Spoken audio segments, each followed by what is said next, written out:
Hey y'all, so let's just jump straight on into this red install that I did that I love on this beautiful client. So first things first is the type of hair that I use. Now, I like to use different textures. One is a little bit looser than the other one, and this is kind of a play on the tendency of natural hair to have different textures all throughout. And I also like to use different shades of the same color when I'm doing a colored install. So like red or browns or blondes, I don't want the install to look flat, so I like to use different shades of the same color. Now, both of these two on the right are actually 99J, but they're two different companies. One looks like a wine burgundy red, and one looks like it's just 1B mixed with 530, which is the color you see all the way on the left. Now, I added the 530 because I wanted to give her a little pop of color in the front.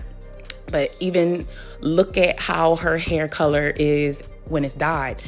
When natural hair is dyed, every strand does not pick up the color to the same degree. So this was my spin on that. I like to mix different colors because it gives the install more depth and more dimension, which the opposite would be, it would be flat. Have you ever seen an install done with all one color outside of like black hair? It tends to look flat. So this is my workaround for that. And so her sipping her little drink. This is how it came out. She cute and stuff, I know. This is the hairline, obviously. This is a 1-part install also, but you can't tell. She still can pull it back and she still can pull it up in a bun. This is an install that I offer to save time, to save money, and for people who just don't like all of their hair.